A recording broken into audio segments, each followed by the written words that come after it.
Shqiptarët me fletushka, qeveria me valigje. Spektakli i turpit që quhet shtet.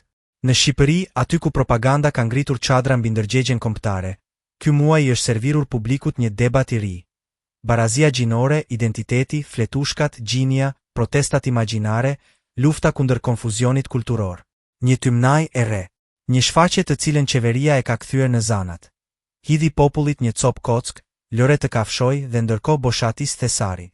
Sepse kur qytetarëve u jepet një fletushk me barazinë gjinore, qeveria ka zakon të firmos ndonjë kontratë me shifra nga ato që edhe Meksika do t'i kishte zili. Kur populli zhytet në debat çfarë është gjini, qeveria e di mirë çfarë është fitim.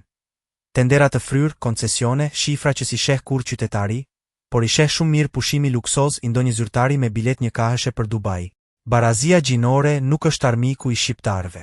Varfëria e krijuar me dorë, po. Ignoranca e prodhuar me politik, po. Sistemi arsimor i lënë për të vdekur, po. Shëndetësia e marr peng nga koncesionar privat, po. Institucionet e drejtësisë të mbytura nga frika nga shefat politik, po. Por si gjithmonë, pushteti i ditruket. Kur duam të fshehim një aferë, sajojmë një luftë kulturore. Rrotullojmë kamerat drejt shkollave, drejt fletushkave, drejt debatit që as e varfëron dhe as e pasuron njeri. Dhe për pak ditë, shqiptarët hanë kofshën e pulës me të cilën i ushem pushteti.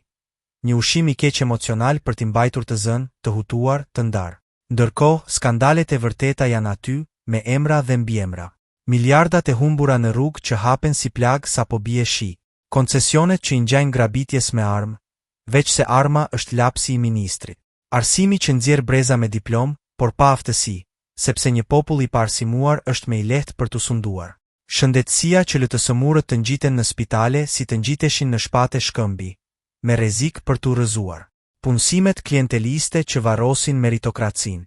Dhe ndërkohë që shqiptarët kacafyten në komente për gjinin, qeveria Rama balluku zhyt duart deri në bëryl në paratë e tyre. Nuk vjedhin vetëm lek, vjedhin jetë, vjedhin mundësi, vjedhin vite të rinisë shqiptare që largohet dhe nuk kthehet më. Vjedhin të ardhmen që Shqipëria do të duhej ta kishte ndërtuar me dinjitet. Për këtë arsye shpiket çdo muaj një narrative e re, një skandal moral, një alarm kulturor. Sepse për sa kohë populli merret me gjëra që nuk i krijojnë dëm askujt. Askush nuk pyet pse ministrat shkojnë në Meksik me xhepa të fryrë dhe Shqipëria qëndron pa investime, pa libra, pa shpresë. Pushteti shqiptar nuk lufton kundër barazisë gjinore. Ai lufton kundër transparencës. Nuk ka frikë nga fletushkat, ka frikë nga llogaridhënia. Nuk i shqetëson identiteti i një fëmije. E shqetëson fakti që një ditë fëmia mund të rritet dhe të kërkojë drejtësi. Dhe drejtësia në Shqipëri është bërë si flamurin e erë. Hieshon, por nuk ndryshon asgjë. SPAK dhe GJIKO, këto dy institucione që u ndërtuan si katedralet e shpresës, sot ngjajnë më shumë si muze. Të bukura për t'u parë, të heshtura kur duhen. Dosjet për ministër pas ministri, ave kryeministër pas ave kryeministri janë aty gati për të folur, por dikush gjithmonë i mban të kyçura. Dhe ky popull që dikur ngrihej për një bulme të shitur shtrenjtë, sot kënaqet me një fletushk. Harron se kush i vjedh, kush e poshtëron, kush e trajton si statistik. Dhe kështu vendi rrotullohet si rrota e mullirit të vjetër. Shumë zhurmë, shumë pluhur, shumë lodhje, por miell nuk jep. Për sa kohë shqiptarëve u hidhet një debat i rrem, vjedhja vazhdon. Për sa kohë vjedhja vazhdon, Shqipëria do rrojë me thërrime.